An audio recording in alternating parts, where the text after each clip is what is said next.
Il y a un sujet qui me préoccupe aujourd'hui parce que on entend souvent des cas de détresse extrême qui entraînent la mort d'enfants, de parents, des gestes qu'on dit désespérés dans nos mots, dans le journalisme aussi. Et je pense que toi, tu peux apporter un autre angle à cette vision d'horreur dont on entend souvent parler. Effectivement. Ben, écoute, c'est sûr que tout en respectant la douleur que ça engendre comme ça pour ceux-là qui restent, là, les parents qui restent, les grands-parents, tout le monde qui gravite autour, ben, c'est en respect de ces gens-là que je vais donner mon opinion, là. Mais c'est sûr que il y a quelque chose qui peut être consolant dans ce temps-là, c'est de dire que des gestes comme ça se fait pas dans la conscience. Si tu es conscient, tu es vraiment conscient de qui tu es, de conscient, là, quand on dit on est conscient, c'est impossible de faire un geste comme ça. Fait que on peut pas pardonner le geste, ça se peut pas, là, tu sais, ça s'appelle au fil du temps, puis ça devient comme quelque chose qui peut être plus paisible en y repensant puis tout ça, mais on peut pardonner à l'inconscience, par exemple. On peut pardonner à ces personnes-là qui ont posé des gestes dans un état de confusion totale, même si à premier abord, on pourrait dire, ben là, il savait ce qu'il faisait, il s'est en allé là-dedans, tu sais, on peut bien y aller avec notre jugement de nous autres, mais on saura jamais qu'est-ce qu'il y a dans le cœur puis dans l'esprit de ces gens-là. Mais on peut savoir, par exemple, que c'était certainement des gestes qui sont inconscients. On ne peut pas douter de l'inconscience du moment. Puis on peut pas douter aussi de la confusion, puis de la détresse de ces gens-là pour poser des gestes comme ça. Donc moi, tu sais, je vais l'aborder dans ce sens-là. Puis je pense que c'est ça qui fait que on peut s'apaiser. On peut apaiser la douleur des gens qui restent autour, qui restent après, là, euh, avec cette façon de voir les événements. Mais Sylviane, tu es médium. Je Mm. voudrais pas entrer dans des détails sordides, sauf que je pense que tu peux nous éclairer là-dessus en nous disant, exemple, que les personnes qui restent, qui décèdent dans le milieu d'un drame d'horreur, exemple, de violence, etc., d'accident ou quelle que soit la mort violente, tu peux nous soulager en nous expliquant ce qui peut advenir des personnes qui sont décédées. Ben, c'est sûr que quand les personnes vont décéder, ils n'auront pas nécessairement tous le même parcours. On s'entend que, Hmm. mais par contre, on peut dire, il y a quand même une réflexion qui se passe, qui se continue, même après le décès du corps, mettons, même après la sortie du corps, là. L'âme n'est pas inconsciente de ce qu'elle a fait. Il n'y a pas de, tu sais, c'est pas complètement libre de ça. Donc, l'important, c'est de dire, bon, OK, s'il y a quelqu'un qui se réveille à un moment donné puis il a posé un geste, on va dire un geste irréparable, là, tu sais, un geste qu'on considère, nous autres, horrible, là, ben, on peut dire que cette personne-là est pas libre, est pas complètement libérée du jugement qu'elle va poser sur elle. Donc, tu sais, moi, ça m'est déjà arrivé d'accompagner, par exemple, d'aller sur les lieux de des accidents comme ça en tant que médium, là, de sentir l'appel d'aller sur des lieux comme ça, puis de me positionner en personne qui vient aider, et non pas en personne qui vient comme condamner, puis ce que font souvent les humains qui sont autour, là, puis encore là, je suis pas dans le jugement de ça, c'est le réflexe de trouver un coupable puis de trouver une raison, un sens à ça. Puis le sens qu'on trouve, il est souvent pas le sens que la personne avait quand elle a posé le geste.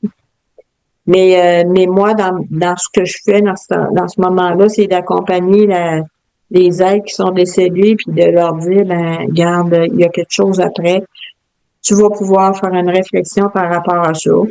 Puis, tu sais, va vers la lumière, puis va-t'en tu sais, dans ce milieu-là qui va t'accueillir sans jugement.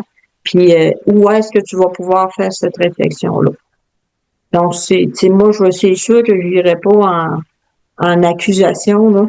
Même si, tu sais, en tant qu'humain, je comprends l'horreur puis la détresse de ceux qui restent, là. Je comprends tout ce qu'ils vivent, là, tu sais. Mais Mais Sylviane, lorsque, avec tous nos balados qu'on a fait jusqu'à maintenant, tu nous parles de la source. Alors, ces personnes-là, exemple, qui ont posé des gestes irréparables, condamnables, et combien d'étapes faut-il à quelqu'un qui est décédé pour accéder à la paix, quel que soit l'acte qu'il a commis? je dirais pas combien de temps, parce qu'à ce niveau-là, le temps n'existe plus. Mais puis des étapes, ben je pense que tu sais, je sais pas si on peut parler de palier, mais mettons que si on veut faire un image, c'est sûr que il y a des pardons, faut qu'ils se fassent, il y a des compréhensions, faut qu'ils se fassent avant qu'ils soient capables d'atteindre un état de paix, là, vraiment un état d'être paisible, puis qu'ils soient dans le même état qu'on est quand on est dans la source, là. Mais c'est un cheminement, hein, t'arrêtes pas de cheminer parce que t'es parti de la terre, là. Souvent, tu sais, moi, ce que j'ai constaté avec mes différentes expériences que j'ai eues par rapport à ça, c'est que il y en a qui restent accrochés, un, parce qu'ils sont coupables, deux, parce qu'ils sont accrochés à la terre, au matériel, à ce qu'ils ont laissé. Donc, ils veulent pas laisser leurs biens. Ils sont comme, moi, je m'en vais pas parce que je reste là. C'est pas question que quelqu'un vienne toucher à mes affaires. On va voir des gens qui sont restés pris dans leur maison, dans leur entreprise, exemple, tu sais, parce qu'ils pensent qu'ils sont encore là, puis qu'ils sont juste pas conscients de leur nouvel état d'être. Fait que c'est un peu ça qui peut mettre de la confusion aussi dans les gens qui restent, parce que sont encore capables d'influencer, tu sais. Ils ont une certaine capacité d'influencer les vivants ou les non dématérialisés, si je pourrais dire ça comme ça, là. Parce qu'à la base, on est tous des êtres qui sont pas matérialisés, jusqu'à temps qu'on soit matérialisé dans un corps. Mais la différence entre un défunt puis quelqu'un qui est sur la Terre, ben, c'est juste le matériel qu'on a dans lequel on se promène. C'est Mais juste ça. les personnes qui ont jugé quelqu'un qui est décédé dans un état, depuis qu'on a débuté le balado, qu'on comprend dans quel état de violence et de tristesse et de détresse même, est-ce que les personnes qui restent vivantes, leur jugement affecte la personne décédée? Ben, c'est sûr que ça vient remettre en question la personne qui est décédée, surtout si ça reste autour ça reste autour des siens, mettons, là. Fait que c'est sûr que ça va l'influencer, là, tu sais, de peut-être de vouloir réparer ce qui a été fait. Tu sais, c'est complexe, là, ça. Il n'y a pas une histoire qui est pareille, pas plus qu'une histoire qui est pareille au niveau de la Terre pour chaque humain. Ben, à ce niveau-là, il y a pas une histoire qui est pareille non plus, là. Tu sais, il y a toutes sortes de raisons pour s'accrocher à la Terre. Ça peut être parce que tu es juste inconscient d'être parti. J'ai déjà vu ça, quelqu'un qui savait même pas qu'il était parti, qui était dématérialisé, là. Ou j'ai déjà vu des gens qui s'étaient accrochés à leurs biens, ou j'ai déjà vu des gens qui s'étaient accrochés à leurs enfants, à leurs partenaires de vie, à leurs conjoints. Fait Alors, que, mais même à leurs animaux, à Sylviane. leurs animaux, ouais, oui, clairement, autant que certains animaux restent parce qu'ils sont attachés à l'humain. Mhm. Fait que, on voit ça, tu sais, c'est juste que t'as juste plus d'enveloppe, mais ton essence est là pareil, là, tu sais. Donc, l'idée, c'est tu sais, de faire attention à tout ce qu'on dit. Parce que oui, ça l'influence. Et oui, oui, on peut vivre de la colère, puis, mais en même temps, tu sais, la seule consolation ou la seule objectivité qui peut Mhm. être acceptable là-dedans, c'est de dire, il était inconscient, tu peux pas faire un geste de même dans un état de conscience totale. C'est impossible. Donc ça fait, ça, pour moi, en tout cas, ça apaise beaucoup. Puis, c'est comme ça aussi que je vais les accueillir. Si je vais les accompagner pour les ramener vers la lumière, comme on dit, là, ben, je vais leur parler de leur état d'inconscience, tu sais. je vais leur faire voir qu'ils étaient dans un état d'être inconscient, qu'ils n'étaient pas conscients du geste. Mais que ça, ils peuvent en prendre conscience après. Puis que ça, ils peuvent réparer ça, là, tu sais, enlever le jugement qu'ils ont porté sur eux autres, parce que souvent, il y a un tas de jugement qui est déjà là avant de faire les gestes, là. Ils sont déjà pas fiers d'eux autres, sont déjà pas bien dans leur peau. Fait que sont déjà remplis de jugement par rapport à eux autres mêmes. C'est rare que tu vas voir quelqu'un joyeux, heureux, pleinement heureux, faire un geste de même, tu sais. Fait que pleinement sain d'esprit, comme on dit, là, faire un geste comme ça. Donc, c'est enlever la condamnation, c'est un grand service qu'on leur rend, là, puis de les laisser aller en paix dans leur évolution parce que c'est clair qu'ils vont répondre de leur acte par rapport à eux autres mêmes, pas par rapport aux autres parce qu'on n'a pas à répondre par rapport aux autres, mais par rapport à soi-même. Veut pas, il y a comme une introspection qui se fait, puis ils vont répondre de leur acte. Parce qu'il est rendu l'autre bord, ils deviennent conscients quelque part de ce qui s'est passé. Veux-tu dire, Sylviane, par là, que dans une autre incarnation, ils vont payer quelque chose comme ça? Ben, je dirais pas qu'ils vont payer parce que souvent, ils peuvent même réparer entre deux. Tu sais, ils peuvent même devenir suffisamment conscients, mais venir réparer, par exemple, si on pousse, mettons, qu'ils reviennent, là, ils peuvent être dans une réparation de quelque chose dans un autre incarnation, mettons. Ils peuvent venir dire, bon, ben, regarde, j'ai fait ça dans une autre incarnation.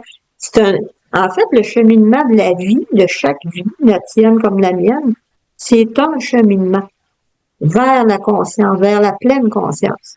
Fait que, dans un premier temps, on joue sur on et off sur la conscience, là. À un moment donné, on devient pleine conscience, puis là, ces gestes-là, on n'en parle même pas, ça fait pas de sens, là, tu sais. Ça va plutôt faire des guides puis des gens qui vont aider les autres à rester dans la conscience, là. Mais Sylviane, les personnes qui t'écoutent en ce moment, qui sont les personnes qui ont perdu des enfants, qui ont perdu des parents dans des scènes d'horreur, qui t'écoutent, qu'est-ce que tu pourrais dire pour les encourager à changer leur vision? Ben, tu sais, d'abord, je leur dirais, vivez votre détresse, là, parce que c'est légitime d'être triste, d'être en colère, puis de pas comprendre, puis de passer par toutes sortes d'émotions. Fait que ça, c'est important de la vivre, cette détresse-là, de la vider, pas de l'enfermer en dedans, là, tu sais. Puis après, ben, tu sais, je leur dirais, au risque de me répéter, là, je leur dirais tu sais, d'aller vers cette prise de conscience-là, justement, qu'il n'y a pas un être humain sain d'esprit qui poserait des gestes comme ça. Fait que là, c'est pas c'est pas le geste qu'on pardonne, mais c'est l'état d'esprit dans lequel la personne était.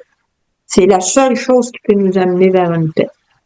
À mon sens, bien entendu, c'est mon opinion, là, mais pour moi, c'est la seule chose qui peut les amener vers une paix. Fait cheminer en pensant que, ouais, je suis d'accord un peu avec ça, là, tu sais.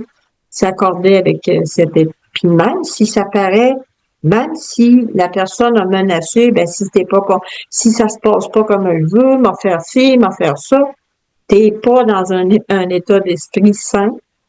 Si tu poses un geste comme ça, c'est indéniable, ça. Tu peux pas dénier ça. Ça n'excuse pas le drame, sauf Non. que petit à petit, il faut vraiment changer notre vision puis essayer de comprendre d'une autre manière pour se soulager nous-mêmes, premièrement, et de rester en paix avec nous-mêmes et donner la paix au pauvre désespéré qui a commis un acte irréparable, là. Ouais, puis je dirais surtout à ceux-là qui entourent les personnes les plus atteintes, Oui. essayez de pas nourrir le drame, tu sais. Essayez de pas en remettre, ils en ont déjà assez suffisamment sur les épaules, puis sur le cœur, puis sur l'esprit, sans que les gens autour en remettent par-dessus. Fait que, tu sais, des commentaires du genre il était fou, ben, c'est pas faux. C'est fou dans le sens pas sain d'esprit. Oui. Mais on n'a pas besoin, ils n'ont pas besoin de ça. Ils ont plutôt besoin qu'on soit paisible, puis tu sais, qu'on soit réconfortant, qu'on les réconforte, puis qu'on donne un sens qu'ils ont peut-être pas encore, on les aide à trouver le sens de tout ça, là, tu sais. Puis avec le recul, on comprend tout le temps le sens de ça. Ça vient pas dans les premières semaines après, mais avec un bon recul, on comprend le sens des choses. Fait que je pourrais vous dire, essayez cette méthode-là, vous allez être plus sûr d'aller sur le chemin de la paix avec ça. Puis je vous dis à bientôt.